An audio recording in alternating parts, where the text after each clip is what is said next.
Well, West Virginia fans can sing country roads on this night, at least after one of the basketball games of the evening. And this is going to be a doubleheader of sorts. West Virginia basketball post-game show here on WVU Sports Now. Mike Asti joining me is Cody Nespor, of course. And the men's team lost to Houston. A tough game on the road, top 10 team. Kept it close a little bit early, and then Houston just clearly too much for the Mountaineers to handle as they pulled away. And I believe they just barely covered the spread too, which is interesting. That last free throw may have cost some people some money. The women's team, though, gets a victory, a really big win. They do it at home, and they avenge an earlier season loss. And early in this win against Colorado, it looked like maybe they were on the verge of losing again. And then they pulled away, got a 30-plus point victory, and I'd imagine improved and boosted their seed line.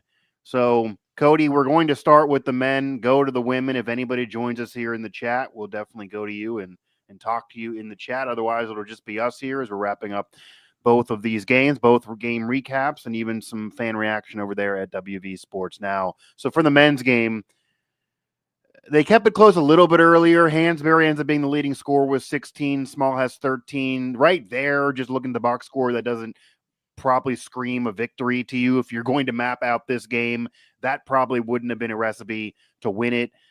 Foul trouble at certain points in this game. A lot of fans upset at the referees and how they officiated this game. Houston, the better team. Tucker DeVries out again. So WVU without their best player, Houston full strength. What's your major takeaway here from West Virginia losing on the road to the number 10 ranked Houston Cougars? But it seems like the fan perception is they're frustrated with the performance, even though maybe they expected the loss. Yeah. No, I mean, I thought it was a good effort. I thought they played really well for about, I don't know, the first 8 or so minutes of the second half. That's fair. They had it down to a 3-point lead at one point. Yeah. The only thing I would be really concerned about is this second half scoring issues.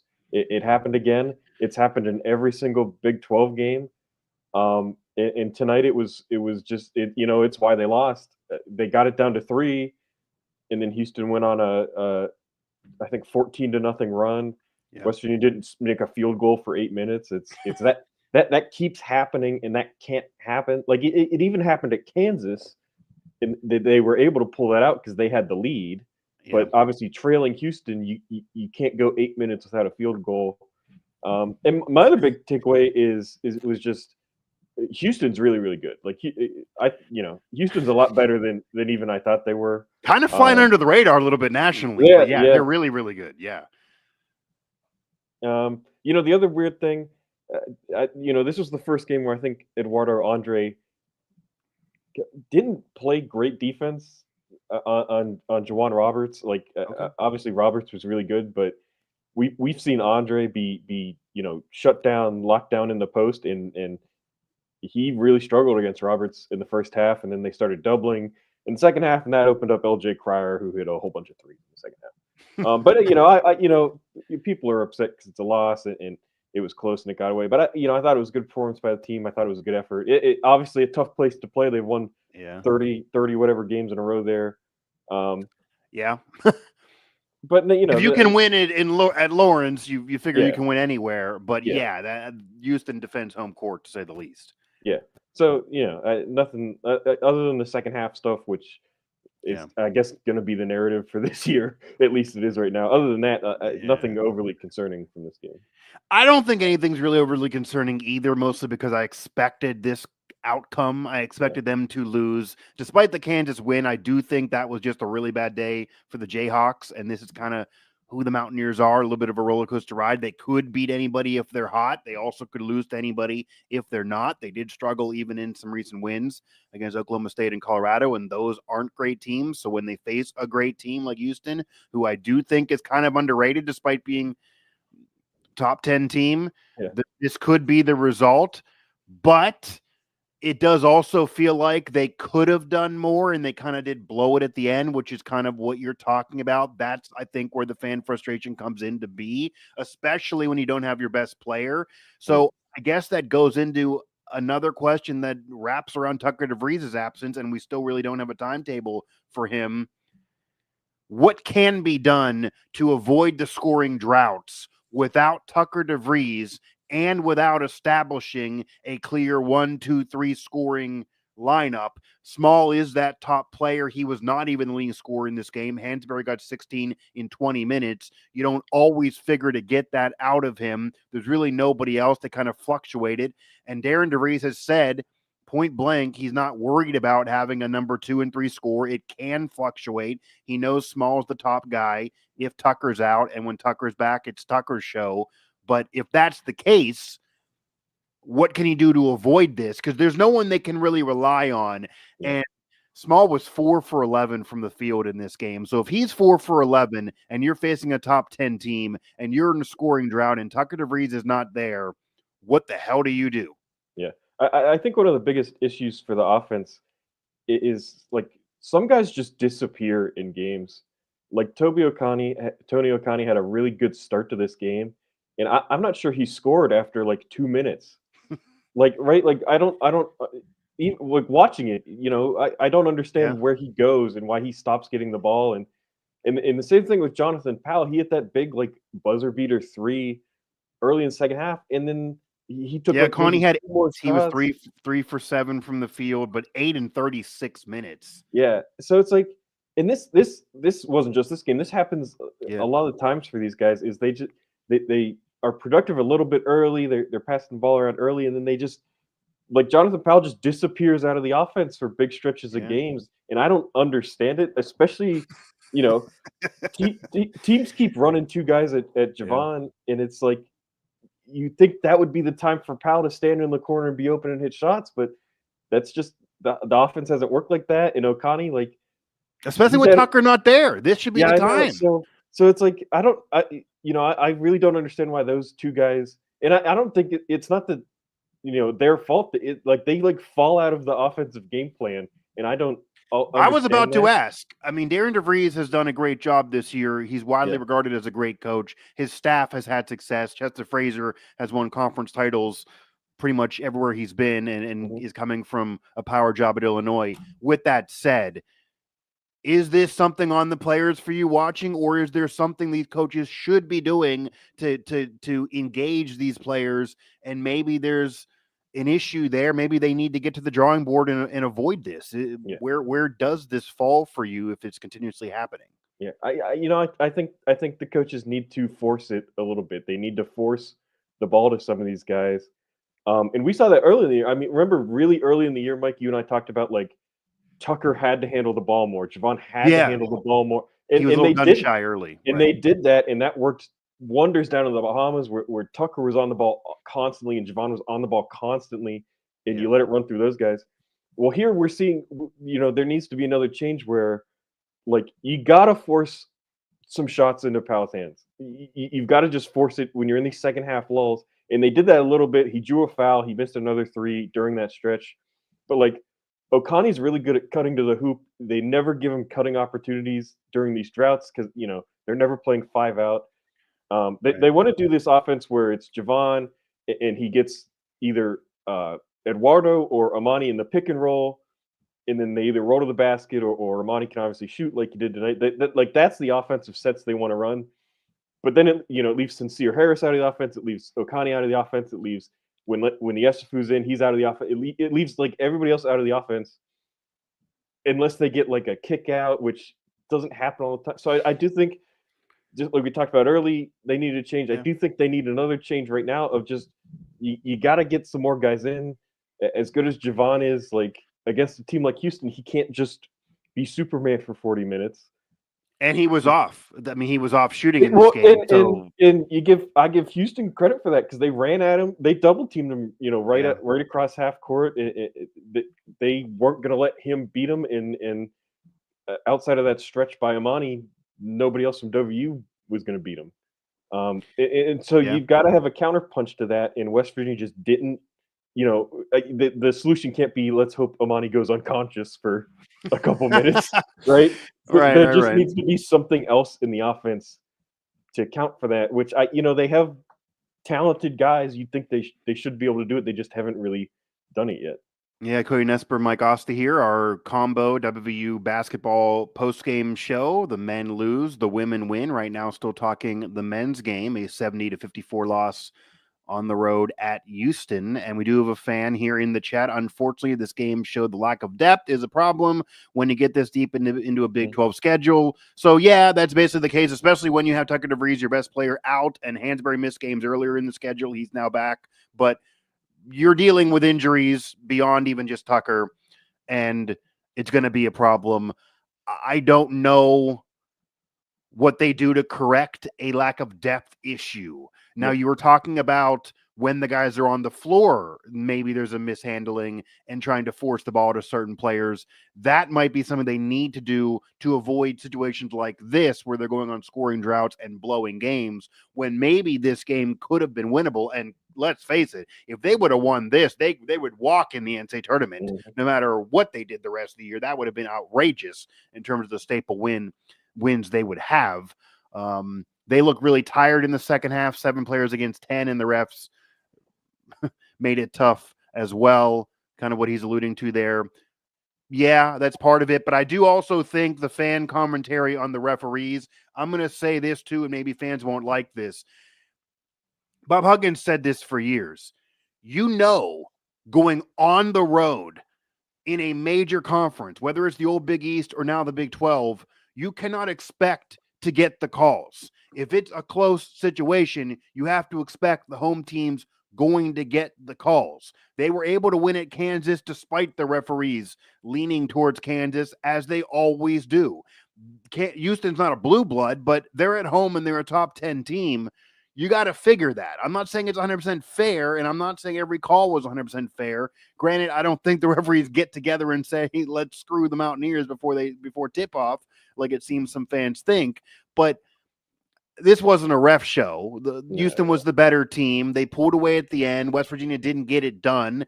If you just tell me that small scores 13, they're on the road, Tucker doesn't play, and Hansberry goes 20 minutes in foul trouble, I'm going to tell you they lost without even watching the game. And that is what happened.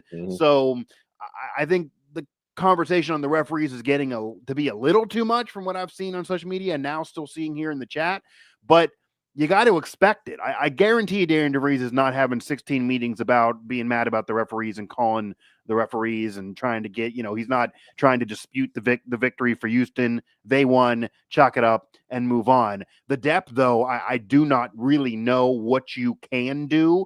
Maybe on a little bit of a positive note, I mentioned Hansberry a lot, 16, 20 minutes, rebounding. They got out-rebounded as well. So 30 to something, I believe it was, in rebounding in favor of Houston. They're going to out-rebound most teams. That's why they're so good. But the rebounding issue for the Mountaineers was really evident in this game as well, and it has been in the losses. It was a lot more in the first half of the season in 2024 than it's been recently, but that crept up and was a major problem in this game too. But Hansberry was giving you any board you could ask for. Is this a sign of that Hansberry could even be more than he was earlier in the season? Is this more of an aberration with the game, the way this game unfolded? Or do you think Hansberry could kind of step up and be that force and number 2 in a little different style, especially with Tucker out? Can you get more out of this and not have him have to worry about foul trouble too? Yeah. Hansberry's been really, really impressive all year. There's games he was injured, and like right when he came back, it was a little shaky. But he's been really impressed. Like I've been extremely impressed by him. And then again, what he did tonight, was obviously great. I think the biggest shame is that you can't really play him and Eduardo together. Like it's just not gonna work style wise. Because those two guys, Andre and Hansberry, those have been two of the best kind of complementary players in Big 12 play. I do think the best role for Amani is Robin to Javon's Batman. I think he plays that role really well. He's extremely good in the pick and roll because he can do, he can roll to the rim really, really good, and he can step out and hit a shot. He's extremely physical in the post. He did a decent job on Roberts in the second half. He got double team help a little bit, but he did a really good job. I think, Andre, ever since Andre's been in the starting lineup, he's been awesome. So as long as those two guys keep playing well, and Andre didn't have very You're good getting minutes. more out of Andre than I think anyone would have expected. 100%. Yeah. But that's if you could get half of Amani's offense out of one other guy, you'd be delighted. But you're just not getting it right now. So I don't know. I don't know if you start asking Amani to do more, but then you cut into Eduardo's minutes, and that hurts the defense. Or I don't know. Like I said, Amani's been great. I don't want to Mhm. downplay him, but just looking here, just even the box scores of his recent games. So this was the 16 whopper there with his success in this game, best offensive game from him in a while. Yeah. But prior to that, 4, 8, 6, didn't play, was out. He did have another 16, 7, 6, 13, 19, but we're talking about in the Bahamas then when he stepped up with there with Tucker. So since the Bahamas, there was only one other game like this, and he did have to deal with injuries for a couple games. This isn't a common theme for him to be able to flirt with almost 20 points, and this was in 20 minutes. Again, maybe because of lack of depth, you could try to play him more and get more out of this if you avoid foul trouble, but I'd imagine he's going to still be an impact player, but this is kind of what you're getting. And again, you're just going to get killed on the glass generally most nights with this lineup, but Andre having to do most of that work and then Hansberry helping. He did have a couple boards, I believe, from what I remember in this game. But I don't know if you can expect this out of him every night. And it really becomes a situation, especially with the lack of depth and with Tucker not there, that if Small is not shooting well, you're going to have a problem. It may be as simple as that. Going back to the chat here, coach is going to have to do something about the decision on medical redshirt, alluding to Tucker and Stone again. We talked about this before. I don't think Tucker would even guaranteedly get approved. I don't know when he's going to come back or if he's going to come back. It doesn't sound good in terms of his prognosis. He definitely is hurt. It's not like a mirage by any means that people were talking about weeks ago. I don't think he's coming back anytime soon. I just don't think that's happening. They may try, but he did play 8 games earlier in the season. It is a repeat injury from a year ago. Stone's situation's kind of different as well. I could see him more than Tucker getting that red shirt, but maybe they would argue for it. Tucker's still getting projections. Bleacher Report had one recently of being a second-round pick in the NBA draft. If that's the case for him, then I think he would do that. I don't know if that's really the case, but there are some national media members that are still discussing him as an NBA prospect. So that's really the pin we're going to put in that right now. A lot of it's an unknown, and Darren DeVries is not giving us any info. And I would imagine that if you have Tucker with this resume and with this group, they could make a dark horse run in the NCAA tournament, and they're definitely there. Without him, this could still putter away, and they probably are a one-and-done team, and they could lose to anybody, and maybe they get lucky and win some games, but it would really rely on Small, and the lack of depth would be an issue. And even going to Jared here, we kind of know him, and I know that you work with him back in college a little bit, so I will give Jared some love again. As somebody who's only been able to follow this team casually, he's curious, does this team trajectory stack up with the Huggins team at this point in the year?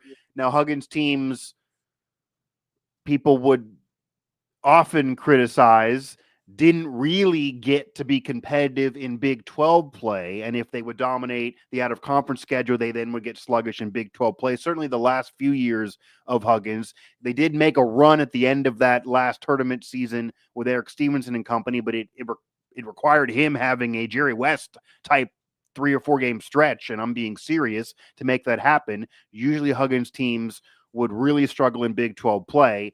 This DeVries team, even with Tucker out, has at least been more competitive and been better in Big 12 play, even though they're coming off of this big loss. Yeah. It's hard to compare. The styles are very different. The personalities are very different. The rosters are very, very different. I don't think there's a connection there.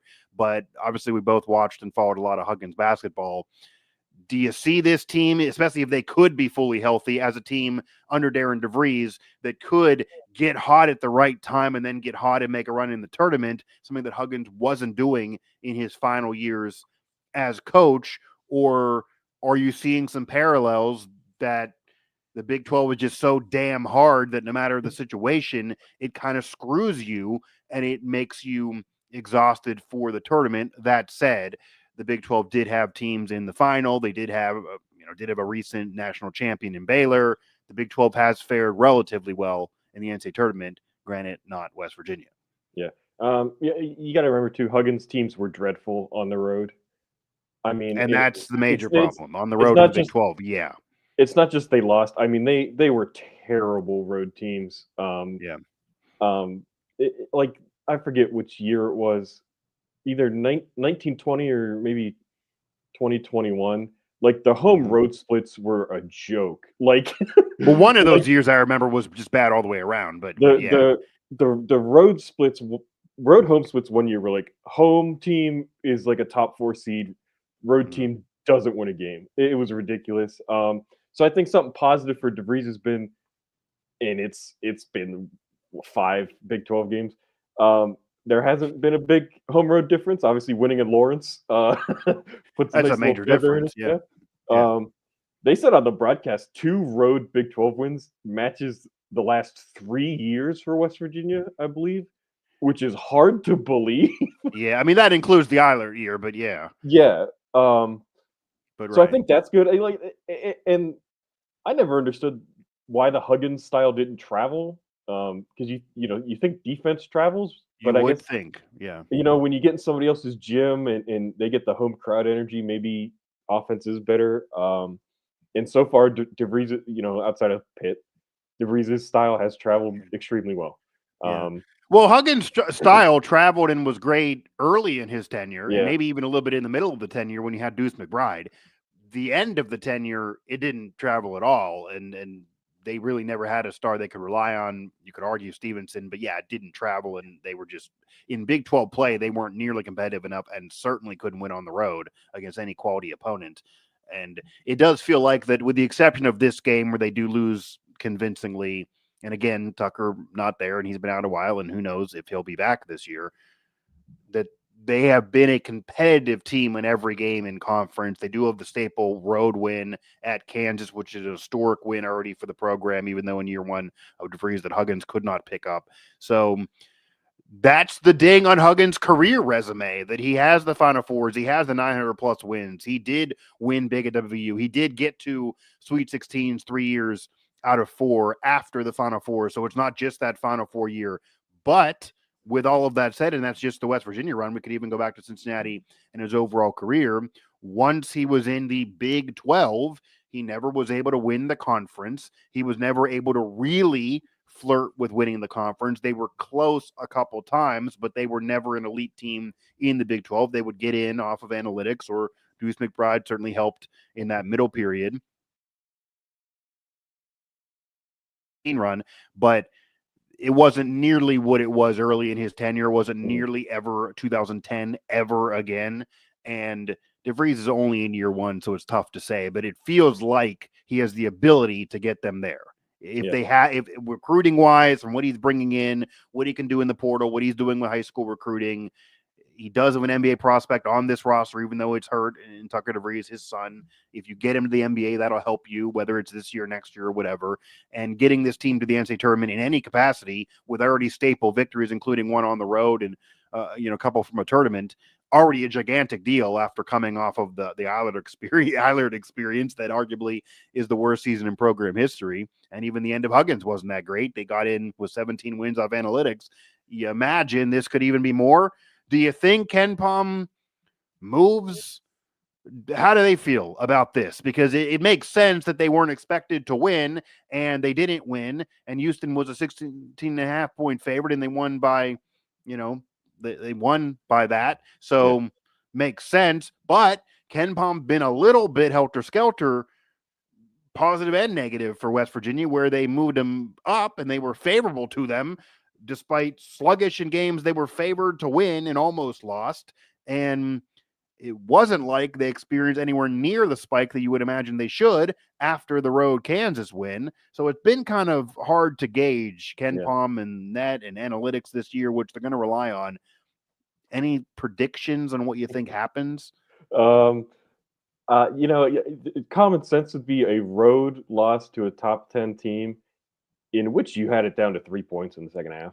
I guess, Common sense would say that's not a bad loss. I mean, it's a Q1 loss. Yeah. So like honestly, and I was thinking about this during the But game. Iowa State's the same situation because I know it's going to come out State's- after the Iowa State game, which is this Yeah. weekend, obviously back in Morgantown. But I mean, if you lose to Iowa State by 10 points or more, they're top 5 in the country. Even though you're at home, that shouldn't really move you off Ken Pom No. either. You're supposed to lose Yeah. that game too. So Yeah. these two games are very similar in that regard. I WVU fan, I don't think that game should matter in terms of Ken Pom either. And if you get a win, then it should increase you. You shouldn't drop that much even to lose to Iowa State. You really should not. But it's been it's been hard to gauge Ken Pom this year. Yeah, and so like the computer shouldn't ding them. I was thinking about this during the game too. I don't think the human rankings should be as low at WVU as they like. I don't. Yeah. During the game, I was like, why isn't this WVU team still ranked? Like, look at. Do you think they deserve it? Do you think that? I mean, obviously, I'd imagine they have to get a win. They can't keep losing to get back in there. Like, but it's like. I think you know what I think it is, Cody, and this is what Andy Katz said. Yeah, they were 21. Yeah, and they didn't look great, and then they move out of the top 25. They end up around 28. That's just the AP. The coaches, they're still at 25, and they're still fine. They're a 7 seed in the NCAA tournament, so they're still fine on bracketology if you care about that. But if they were hypothetically 15 or 16, where they probably should have been when they were ranked 21st after the Kansas win, and with that resume, with the Gonzaga win, with the Arizona win, even though you eventually lose to them, playing overtime with Louisville, who's a good team, and right after you had overtime in the gauntlet, all of that. If they were really ranked where they should have been, which is what Andy Katz was preaching, they would have stayed in the top 25, even if they moved into the 20s. But when you're 21, you can't lose and then barely win the next day. Like, there's no wiggle room. That's why they dropped out. If they were 15th, I think they would still be ranked. They got screwed in the ranking when they were 21. That should have been more favorable. They should have been in the teens at that time. And this is going back to like, a big part of the AP rankings is like preseason perception. Yeah, 100% in every sport all the time. Right. It is. It doesn't matter as much anymore. Either, but it is wild to look at. Like WU has. Pitt keeps losing, which sucks for them. But Pitt has. It does suck for them, yes. It has 4. Kind of for WU too. All their losses are quality losses. Like, you lose at Pitt, okay. Neutral court to Louisville, you take them into overtime. At home to Arizona, and now on the road at Houston. Yeah. Like, if blind resume, you say that's a team's 4 losses. You're like, okay, yeah, that's a top 25 team. That's a tournament team, right? Yeah.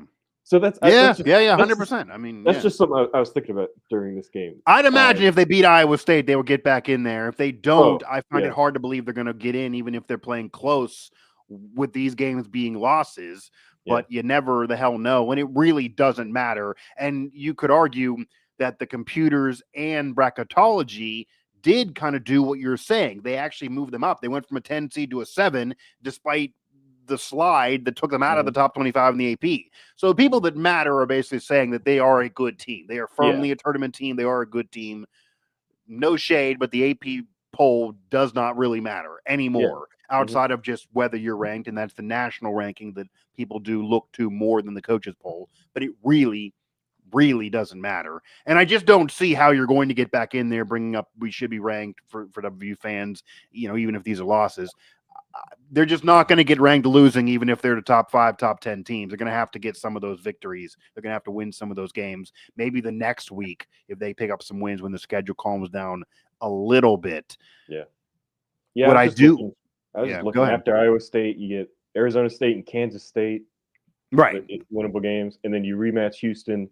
And then the last stretch of the season, the last 2 months, Cincinnati's had a weird start to Big 12 play. They were supposed to be better. Yeah. Tech is supposed to be pretty good, but otherwise, you could win all of those games. This was the gauntlet stretch. Yes, this one right here, absolutely. and Yep. it was starting from Kansas on when Yep. the year changed. So you got that win, and even if you lose to Houston again, which certainly could happen, Mhm. you should win some of those middle games. You should pick up enough wins with your resume. And we talked about this before.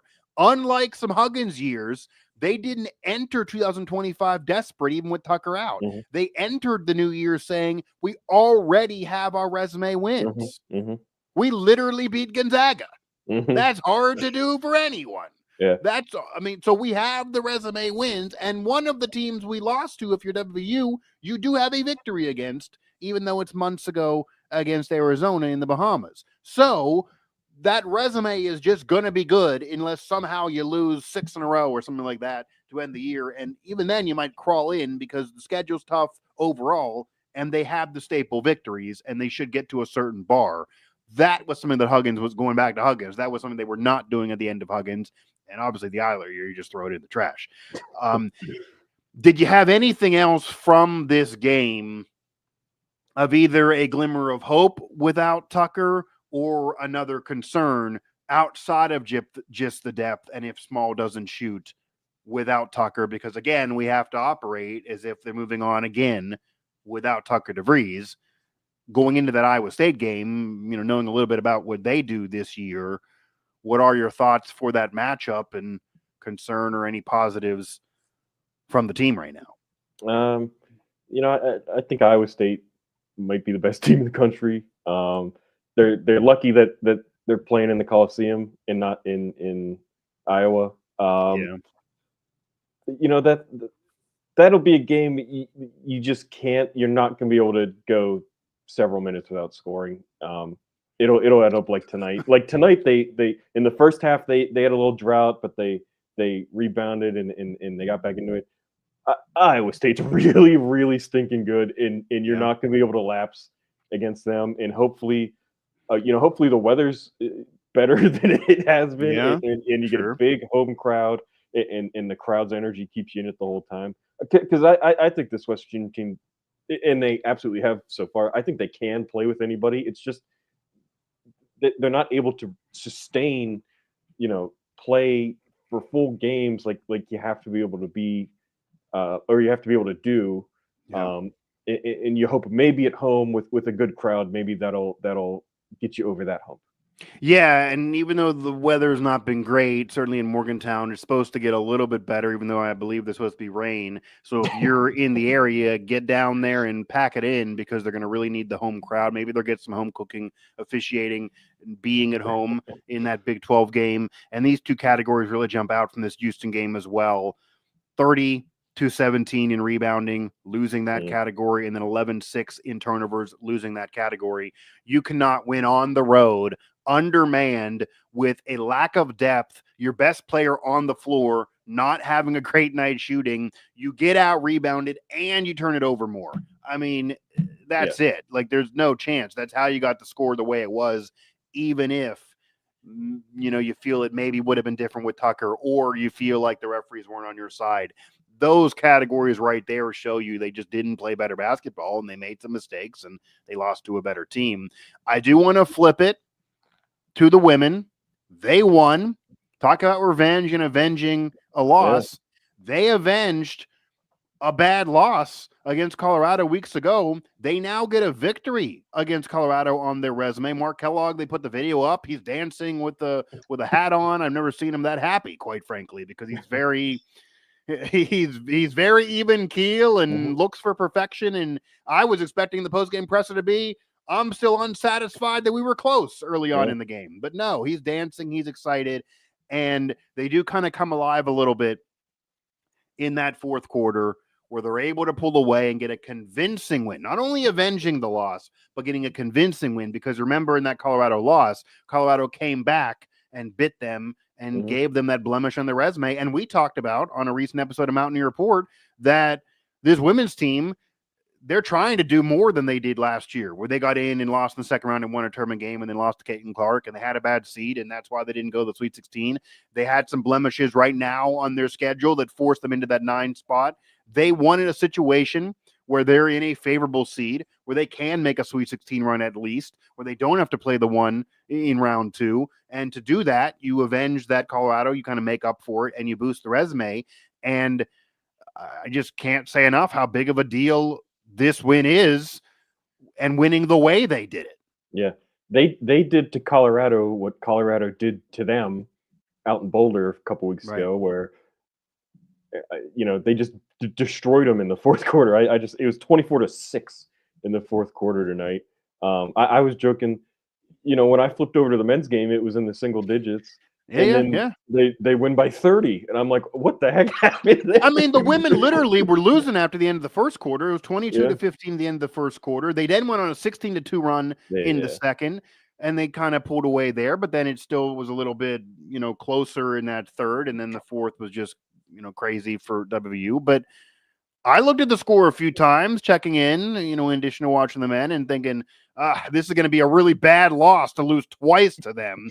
At least early on, that was my thought. And then even when you're winning, you weren't winning enough because you're the better team looking for a seed. And then you do this way and really pull away. Maybe that's why Mark Kellogg's dancing, because maybe he knew, like, you can't deny this. I mean, this is how you get them eventually into the top 12, into the top 10 in terms of national rankings.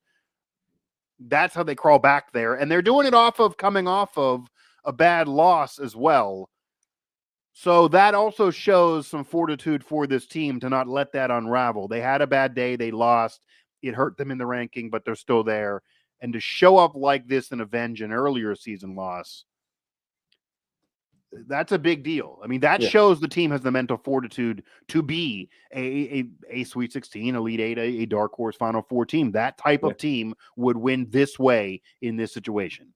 Yeah. And, not having watched the fourth quarter because I was watching the men's game, obviously, I can guess how it went. I assume it usually went how the women's team does when they destroy people, where the press just went into full effect, and that hadn't been the case, the last couple games where the press wasn't bothering people as much, and they weren't turning over as much, and they weren't getting out and running.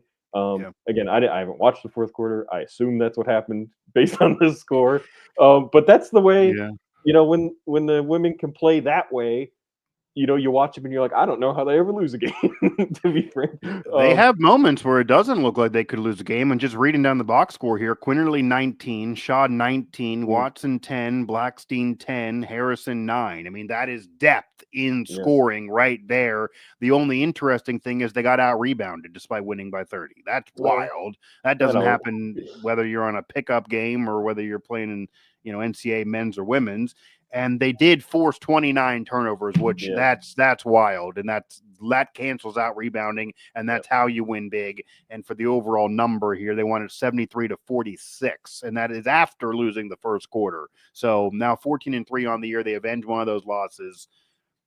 A real staple victory for the women, who, again, year 2, but they got pressure to make this a Sweet 16 at minimum with that roster, with Quinterly back there and what happened last year, and feeling like they were absolutely quality enough to be Sweet 16, but they ran into Caitlin Clark. Iowa State, Arizona, that's Arizona State and Arizona on the road. Oklahoma State, Kansas, at Houston, at Baylor, Cincinnati. That's the next stretch for the Mountaineer women. I can't say enough about that winning it that way. Yeah. And you mentioned depth. Their depth has been a lot better this year. Jordan Thomas, as a freshman, has been awesome. Riviere has come in, been awesome. Shaw, obviously, has been kind of the shooter they missed last year. So I do think, like, overall, it's a better team than they were last year. I think so.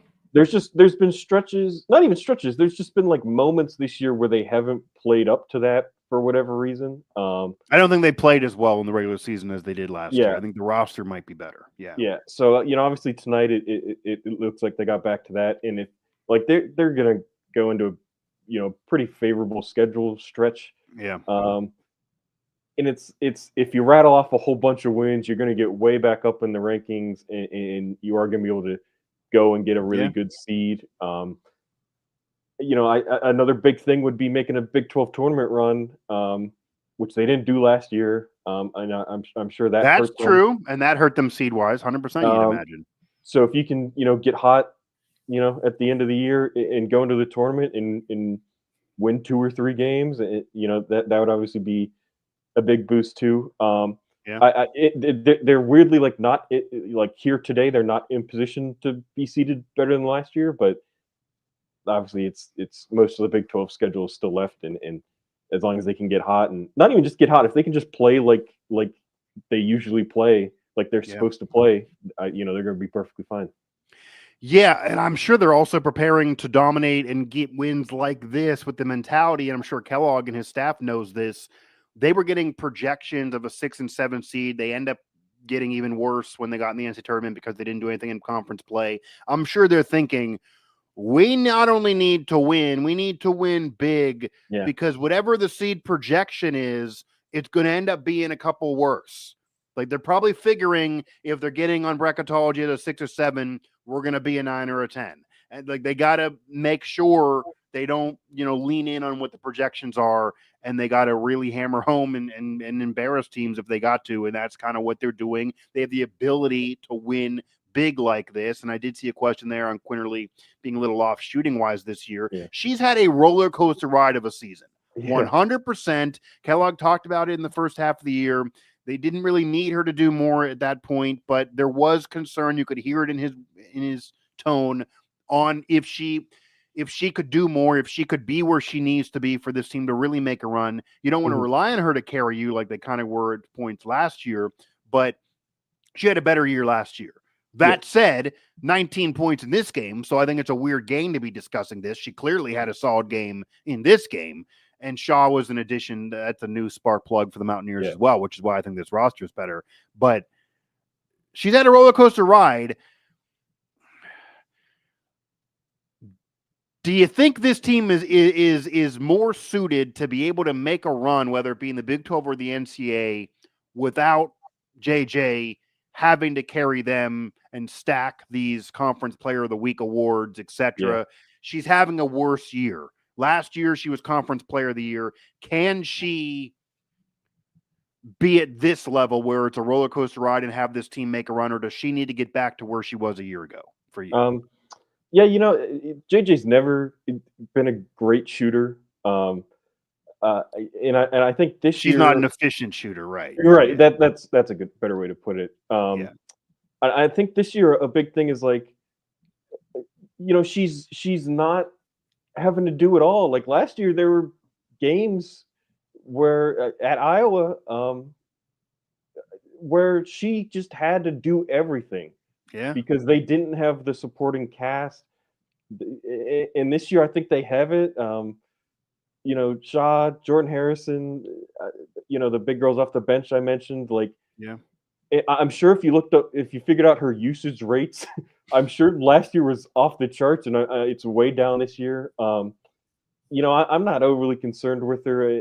They haven't really been, at least recently, they haven't been in situations where like they're do or die and they need her to just take over. They've had some scoring droughts though, where I think her last year she would have made up for that. Yeah, and I really like Cornelia as a player because she is like the epitome of like a rhythm player, where like she'll look terrible for a little bit, but then like the second they get a little bit of momentum, she's really good at capitalizing, and she's really, really good at like just burying teams. When they get in these stretches where they get 3 or 4 or 5 stops in a row, she's really good at coming down the court and scoring and scoring and scoring and just saying, okay, now you're out of it. And she's been good at that. Last year too. That's my favorite part of her game is how she capitalizes on stuff. And so I'm sure Kellogg isn't either. I'm not really concerned about her. Like you said, 19 tonight. I think she shot 8 for 18. Yeah, I don't have the percentage that she shot tonight. I think she's fine. I think it's actually a good thing that she's not having to do really carry the load on her shoulders. I think for this team to really get where they want to be, and what's discussed, that she can't be the player that has to carry the load that she had to carry last year.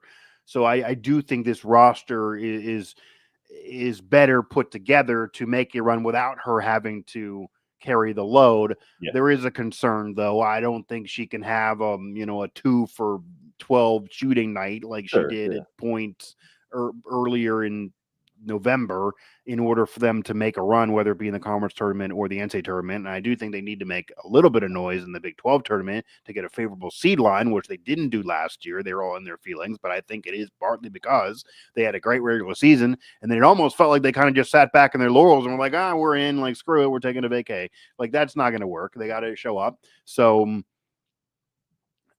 we'll see. But I think they are better off that they don't have to rely on her. But there have been some moments that do give you some concern. Their scoring droughts do give you concern. They weren't really playing well recently, which gives you concern. Mm-hmm. And this one over Colorado, winning this way over a team that already had beaten them once, it almost is like it's an awakening. Maybe that's why Kellogg was dancing. This team was winning with the exception of that Oklahoma State game, but they hadn't been playing like this where they could win by 30 in weeks. Yeah. They weren't playing like this. This is, you beat a power program. What was it? 74-40 something again here? 73-46. Yeah, you beat a power program 73-46. That's insane. And this is coming off the Oklahoma State loss where you lost 64-57.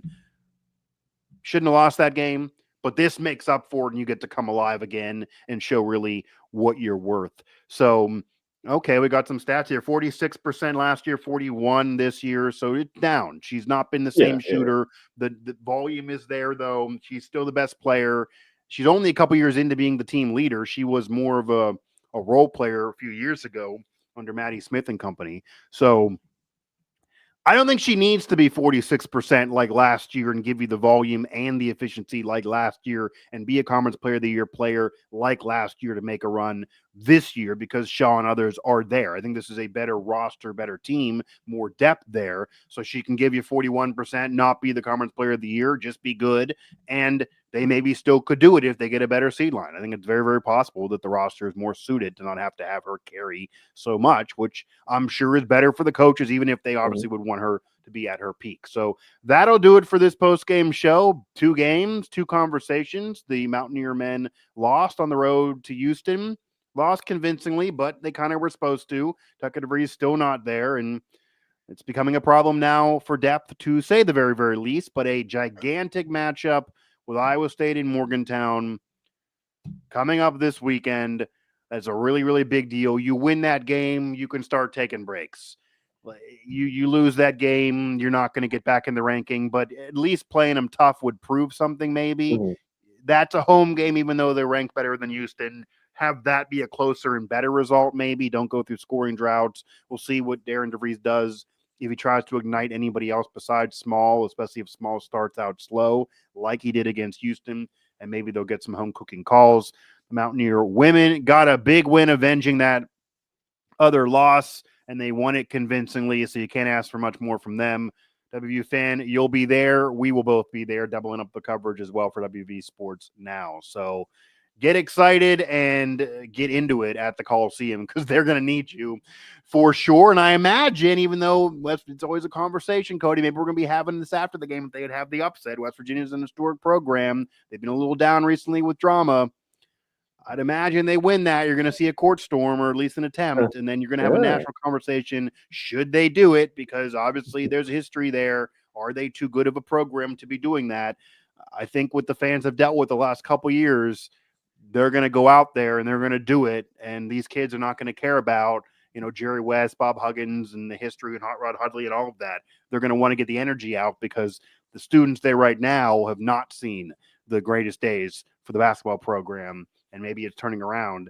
And as much as the Kansas win on the road was big and the Gonzaga win in the Bahamas was big, that would be the big win at home for Darren DeVries. So I think they would, but we'll see what happens, and we'll see if that even is a conversation after the game. Because if that's the conversation, then this program is sitting pretty. Cody Nespor, Mike Asti here. Check out all of our coverage, game recaps from these games we discussed here on this show, and then previewing the matchups coming up for both the men and women over there at WV Sports Now.